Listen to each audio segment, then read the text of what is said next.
Welcome to our channel PyWise Academy.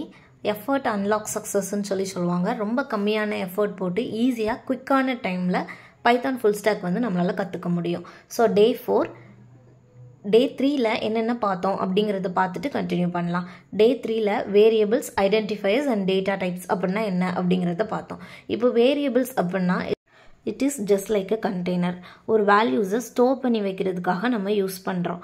அதுக்கான ஒரு place அந்த மாதிரி சொல்லலாம். இப்போ எக்ஸாம்பிளுக்கு a equal to 20 அப்படிங்கிற மாதிரி ஒரு வேல்யூ கொடுத்திருக்கோம். இது வந்து இன்டர்பிரட்டர் அப்படினு சொல்லுவோம் ideally.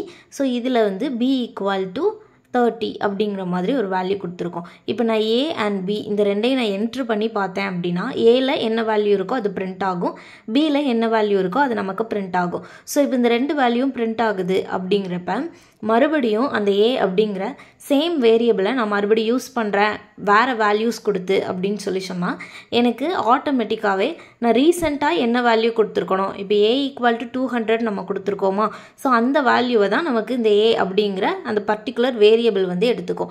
இதுக்கு பேர் வந்து ஓவர்ரைடிங் அப்படிங்கற மாதிரி சொன்னோம். இப்போ எக்ஸாம்பிளுக்கு ஓவர்ரைட்னா என்ன, ஜஸ்ட் இப்போ நான் அடிச்சிட்டு எழுதுற மாதிரி ஞாபகம் வச்சுக்கோங்களேன். இப்போ a = 20 இருக்க இடத்தை அடிச்சிட்டு a = 200 ன்னு எழுதுறோம். சோ அப்ப ஆட்டோமேட்டிக்கா அதோட பிளேஸ்க்கு வேற வேல்யூ மாறிடும். இப்போ id of a அப்படினு சொல்லி கொடுத்து பார்த்தோம்னா அந்த பர்టిక్యులர் வேரியபிளுக்கு இந்த எக்ஸாக்ட்டா இந்த பர்టిక్యులர் id மட்டும் தான் நமக்கு இருக்கு. சோ அந்த ஒரு இடத்துல நம்ம எவ்வளவு வேல்யூஸ் மறுபடி ரிப்பீட்டடா வேற கொடுத்தோம் அப்படினா ரீசன்ட்டா என்ன வேல்யூ கொடுக்கறோமோ அதுதான் வேரியபிள்ஸ் வந்து எடுத்துக்கும். நெக்ஸ்ட் வந்து டேட்டா டைப்ஸ். டேட்டா டைப்ஸை பொறுத்தளவுக்கு வேல்யூஸ் எப்படி இருக்கலாம் அப்படிங்கிற மாதிரி பார்த்தோம். ஸோ அதில் ரெண்டு டைப்பில் டேட்டா டைப்ஸ் இருக்குது. ப்ரிமிட்டிவ் அண்ட் நான் ப்ரிமிட்டிவ் டேட்டா டைப்ஸ் இருக்குது. நெக்ஸ்ட்டு டவுன்லோட் பண்ணுறது எப்படி, ஐடிஎல்இனா என்ன, அண்ட் கம்பைலர் இன்டர்பிரட்டர்னா என்ன அப்படிங்கிறது எல்லாமே Day 3 வீடியோவில் பார்த்தோம். ஸோ எதுவும் டவுட் இருந்துச்சு அப்படின்னா Day 3 நீங்கள் செக் பண்ணிக்கோங்க. இன்னைக்கு ஆப்ரேட்டர்ஸ்னால் என்ன அப்படிங்கிற மாதிரி பார்க்க போகிறோம். பைத்தானை பொறுத்தளவுக்கு 7 டைப் ஆஃப் ஆப்ரேட்டர்ஸ் வந்து நம்ம யூஸ் பண்ணுறோம். ஸோ அது என்னென்ன அப்படிங்கிறத பார்க்கலாம். ஃபர்ஸ்ட்டு ஆப்ரேட்டர் அப்படின்னா என்ன அப்படின்னா ஜஸ்ட் நமக்கு இப்போ எக்ஸாம்பிளுக்கு ஒரு ஆட்டோமேட்டிக்காகவே அந்த ஜஸ்ட் ஆப்ரேட்டர் கொடுக்கறது மூலமாக நமக்கு ஒரு ஆப்ரேஷன் பெர்ஃபார்ம் ஆகுது அப்படின்னு சொன்னால் அதை வந்து ஆப்ரேட்டர்ஸ் அப்படின்னு சொல்லுவோம். இப்போ எக்ஸாம்பிளுக்கு ப்ளஸ் அப்படின்னு சொல்லி கொடுத்தோன்னா இப்போ 5 + 2 அப்படின்னு சொல்லி கொடுத்தோம்னா 7 அப்படிங்கிற மாதிரி நமக்கு ஒரு அவுட்புட் கிடைக்கும். ஸோ அப்போ அந்த ப்ளஸ் அப்படிங்கிற ஆப்ரேட்டர் தான் ரெண்டு வேல்யூக்கான ஒரு ஆப்ரேஷனை வந்து பெர்ஃபார்ம் பண்ணுது. ஸோ இந்த மாதிரி ஒரு ஆப்ரேஷனை பெர்ஃபார்ம் பண்ணுறதுக்கு ஆப்ரேட்டர்ஸ் வந்து நம்ம யூஸ் பண்ணுறோம். Specific operation performs with 2 or more values அப்படிங்கிற மாதிரி சொல்லுவாங்க.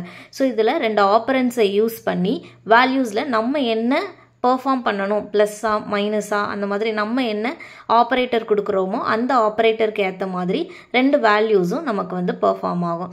இதில் வந்து ஸ்பெஷல் சைன்ஸ் எல்லாமே யூஸ் பண்ணுறோம். ஸோ என்னென்ன அப்படிங்கிறத நம்ம பார்க்கலாம்.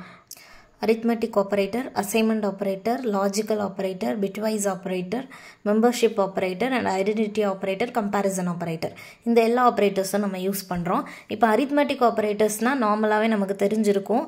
Addition, subtraction, multiplication, division, modulus, exponentiation, power, இந்த மாதிரி எல்லாமே arithmetic operator. And assignment operator அப்படின்னா ஒரு வேல்யூவை அசைன் பண்ணுறோம். இப்போ எக்ஸாம்பிளுக்கு plus or equal to a = 10 அப்படின்னாலே அதை நான் அசைன் பண்ணுற மாதிரி தான் அர்த்தம். அந்த வேல்யூவை ஒரு வேரியபிளுக்கு அசைன் பண்ணுறத அசைன்மெண்ட் ஆப்பரேட்டர்னு சொல்லுவோம். Next logical operator. Logical operator பொறுத்தளவுக்கு அண்ட் ஆர் நாட் யூஸ் பண்ணுறோம். பிட்வைஸ் ஆப்பரேட்டரில் அந்த அண்ட் ஆர் நாட்டுக்கு பிட்வைஸ் கால்குலேஷன்ஸில் என்னென்ன வருமோ அது எல்லாமே யூஸ் பண்ணுறோம். இப்போது எக்ஸாம்பிளுக்கு நம்பர் 1 = 10 அண்ட் நம்பர் 2 = 20 அப்படிங்கிற மாதிரி ஒரு ரெண்டு வேல்யூ எடுத்துக்கிட்டோன்னு வச்சுக்கோங்களேன். இப்போது இந்த ரெண்டு வேல்யூவையும் நான் ஆட் பண்ண போகிறேன் அப்படின்னா என்ன பண்ணுவோம், நார்மலாக நம்ம இப்போ அடிஷன் அப்படிங்கிறத இந்த ஒரு ஆப்ரேட்டர் யூஸ் பண்ணுறோம், ப்ளஸ் அப்படிங்கிற ஒரு ஆப்ரேட்டர் யூஸ் பண்ணுவோம். ஸோ சிம்பிளாக நம்பர் 1 + நம்பர் 2 அப்படிங்கிற மாதிரி கொடுத்துட்டோம் அப்படின்னாலே டிஃபால்ட்டாக நம்பர் 1ல் என்ன வேல்யூ இருக்கோ அண்ட் நம்பர் 2ல் என்ன வேல்யூ இருக்கோ இந்த ரெண்டு வந்து ஆட் ஆகி நமக்கு பிரிண்ட் ஆயிரும். ஸோ 10 + 20 அப்படிங்கிறதுனால 30 அப்படிங்கிற மாதிரி நமக்கு ரிட்டர்ன் ஆயிடுச்சு. ஸோ இப்போ இந்த ப்ளஸ் அப்படிங்கிறது எப்படி ஒர்க் ஆகுது அப்படின்னு சொன்னால் இதுக்கு டிஃபால்ட்டாகவே ஒரு ஃபங்க்ஷன் இருக்கும், __add ___ன்னு சொல்லிட்டு இந்த ஃபங்க்ஷன் மூலமாக தான் பைத்தானில் வந்து இந்த ப்ளஸ் அப்படிங்கிற ஆப்ரேட்டர் வந்து ஒர்க் ஆகுது. இதே மாதிரி எல்லா ஆப்ரேட்டர்ஸ்க்குமே நமக்கு இந்த மாதிரி தான் இருக்கும். ஓகேவா, டிஃபால்ட்டாகவே ஒரு ஃபங்க்ஷன் இருக்கும், அந்த ஃபங்க்ஷன் மூலமாகவே நமக்கு ஒர்க் ஆகுது. இப்போ add equal to number 1 + number 2ன்னு சொல்லி கொடுத்துட்டோம்னா அந்த ஆட் அப்படிங்கிற வேரியபிளில் 30 அப்படிங்கிற வேல்யூ எடுத்துக்கும். நெக்ஸ்ட் ஆடுங்கிறத கொடுத்துட்டு என்டர் பண்ணோன்னா 30 அப்படிங்கிறது ரிட்டன் ஆயிரும். அதே மாதிரி சப்ராக்ஷனுக்கும் subtraction equal to number 1 - number 2 அப்படிங்கிற மாதிரி கொடுத்துருக்கோம். ஸோ சப்ராக்ஷனை கொடுத்துட்டு என்டர் பண்ணோன்னா சப்ராக்ஷனில் என்ன பண்ணியிருக்கோம், நம்பர் 1ஐயும் நம்பர் 2ஐயும் மைனஸ் பண்ண சொல்லியிருக்கோம். ஸோ -10 அப்படிங்கிற மாதிரி ரிட்டன் ஆகுது.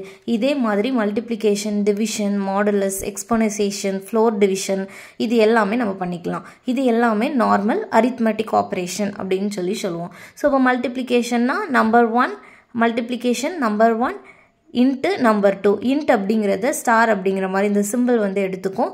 ஸோ மல்டிப்ளிகேஷன் சொல்லி கொடுத்துட்டு நான் என்ட்ரு கொடுத்தேன்னா எனக்கு 10 × 20 200 அப்படிங்கிற மாதிரி பிரிண்ட் ஆகுது. அதே மாதிரி டிவிஷனும் நம்ம கொடுத்துக்கலாம். டிவிஷனுங்கிறப்ப டிவிஷன்லையும் நம்பர் 1 ஸ்லாஷ் அப்படிங்கிற மாதிரி யூஸ் பண்ணுவோம். ஓகேவா, டிவிஷனுக்கு ஸ்லாஷ் அப்படிங்கிற ஒரு சிம்பிள் வந்து யூஸ் பண்ணுவோம். ஸோ நம்பர் 1 ஸ்லாஷ் நம்பர் 2 அப்படிங்கிற மாதிரி கொடுத்துருக்கோம். ஆட்டோமேட்டிக்காக எனக்கு 0.5 அப்படிங்கிற மாதிரி வந்திருக்கு. 0.5 அப்படிங்கிறது தான் இதோட வேல்யூ. இப்போ எனக்கு என்ன அப்படின்னா ஃப்ளோர் டிவிஷன் அப்படின்னு சொல்லுவாங்க. ஃப்ளோர் டிவிஷன் அப்படின்னா பாயிண்டட் வேல்யூ இல்லாமல் எக்ஸாக்டாக என்ன வேல்யூவோ அதை மட்டும் எனக்கு வேணும் அப்படிங்கிற மாதிரி பண்ணுறது தான் floor division. So number 1 floor டிவிஷனுக்கு 2 ஸ்லாஷ் யூஸ் பண்ணுவோம். ஸோ 2 ஸ்லாஷ் நம்பர் 2ன்னு சொல்லி கொடுத்துட்டோன்னா ஆட்டோமேட்டிக்காகவே 10 டபுள் ஸ்லாஷ்ன்னு கொடுக்கும்போது எக்ஸாக்டாக என்ன வேல்யூவோ ஃபஸ்ட்டு என்ன டிஜிட் இருக்கோ 0 மட்டும்தான். ஸோ 0வை மட்டும் இது வந்து ரிட்டர்ன் பண்ணியிருக்கு. இதெல்லாம் நீங்கள் ரொம்ப ஈஸியாக ஒர்க் அவுட் பண்ணி பார்த்தீங்கனாலே உங்களுக்கு ரொம்ப சிம்பிளாக புரிஞ்சிடும்.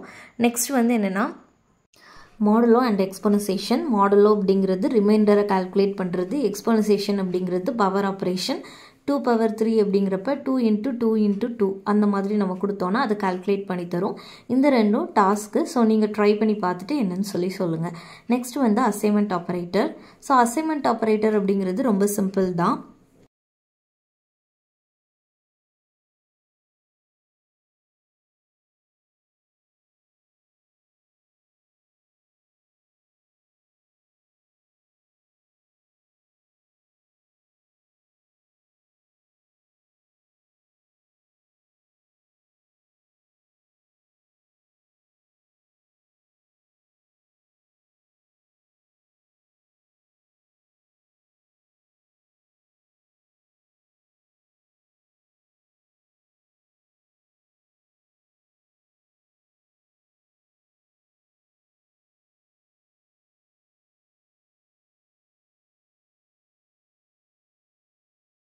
ஒரு வேல்யூவை ஒரு வேரியபிளுக்கு அசைன் பண்ணுறதே அசைன்மெண்ட் ஆப்ரேட்டர் தான்.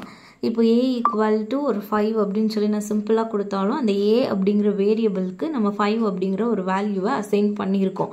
ஸோ அப்போது அப்படிங்கிறப்ப இப்போது இந்த இதை வந்து இந்த அசைன் பண்ணுறத என்னென்ன மாதிரியெல்லாம் நம்ம வந்து வேரியபிளுக்கு வேல்யூஸை அசைன் பண்ணலாம். இப்போ எக்ஸாம்பிளுக்கு a + r = இந்த +r = அப்படிங்கிறது ஒரு operator plus equal to. So a + r = 10 அப்படின்னு சொல்லி கொடுத்தோன்னா அதுக்கு மீனிங் வந்து a = a + 10 அப்படிங்கிற மாதிரி அர்த்தம். ஓகேவா, ஸோ இப்போ ஆல்ரெடி நம்ம ஏல என்ன வச்சுருக்கோம், a = 5ன்னு சொல்லிட்டு நம்ம வச்சுருக்கோமா. ஸோ a = 5 + 10 = 15 அப்படிங்கிற மாதிரி நமக்கு ஆன்சர் கிடச்சிரும். ஓகேவா, ஸோ இதே மாதிரி சப்ராக்ஷன், டிவிஷன், மல்டிப்ளிகேஷன் இது மாதிரி எல்லாமே வந்து நம்ம பண்ணிக்கலாம். ஸோ இப்போ சப்ராக்ஷன் அப்படின்னா எப்படி போடுவோம், -r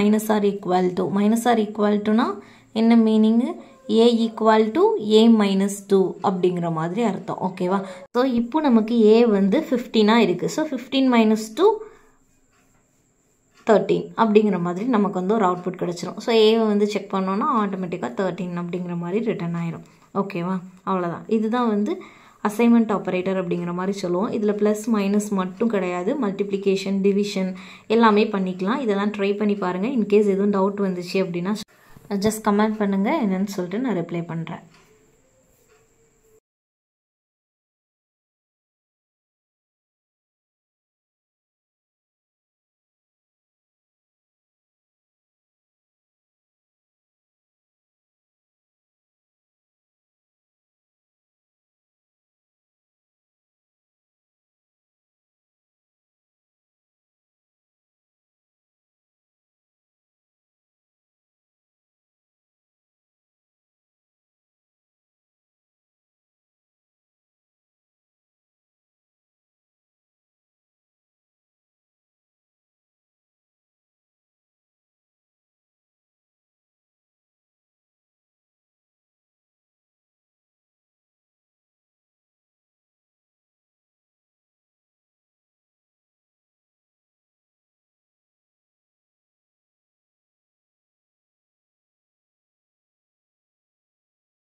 ஓகே, நெக்ஸ்ட் வந்து கம்பேரிசன் ஆப்ரேஷன் பார்க்கலாம். இப்போ கம்பேரிசன் ஆப்ரேட்டர் அப்படிங்கிறது என்னென்னா, ரெண்டு வேல்யூ வந்து ஈக்குவலாக இருக்கா, இல்லைனா இந்த வேல்யூட இந்த வேல்யூ பெருசாக இருக்கா சின்னதாக இருக்கா அப்படிங்கிற மாதிரி செக் பண்ணுறது தான் கம்பேரிசன் ஆப்ரேட்டர். ஓகேவா? ஸோ இதில் வந்து எப்படின்னா equal to, less than or, greater than or, less than or equal to, greater than or equal to, இந்த மாதிரி டபுள் ஈக்குவல் டு, இந்த மாதிரி வந்து நமக்கு வந்து ஆப்ரேட்டர்ஸ் வந்து நமக்கு யூஸ் ஆகுது. ஸோ இப்போது A equal to 10 and B equal to 20 அப்படின்னு சொல்லி கொடுத்துருக்கோம் அப்படின்னா இந்த வேல்யூக்கு வந்து நம்ம வந்து செக் பண்ணி பார்க்கலாம். இப்போ எக்ஸாம்பிளுக்கு A ஈக்குவல் டு B அப்படின்னு சொல்லி கொடுத்தோன்னா ஏயும் பியும் ஈக்குவல் இல்லை, ஸோ ஃபால்ஸ் அப்படின்னு சொல்லி ரிட்டன் ஆயிருக்கு. இதே மாதிரி A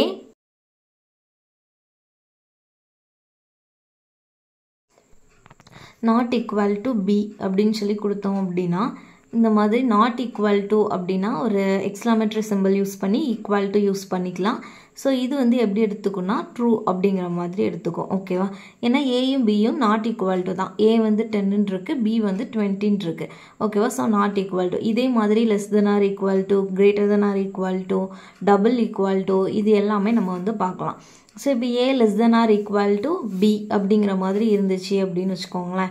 ஸோ இப்போ A less than or equal to பினா பியை விட ஏ வந்து சின்னதாக இருக்கணும் அப்படிங்கிற மாதிரி அர்த்தம். பியை விட ஏ சின்னதாக தான் இருக்குது, ஸோ ட்ரூ அப்படின்னு சொல்லிட்டு ரிட்டன் ஆயிருக்கு.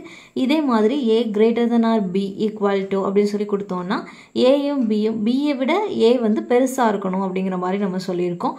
பியை விட ஏ வந்து சின்னதாக இருக்குது, ஸோ ஃபால்ஸ்ன்னு சொல்லி ரிட்டன் ஆயிருக்கு. தேங்க்யூ. ரொம்ப ஈஸியாக பைத்தான் ஃபுல் ஸ்டாக் டெவலப்மெண்ட்டை கற்றுக்கிறதுக்கு நம்ம சேனலை சப்ஸ்கிரைப் பண்ணிக்கோங்க.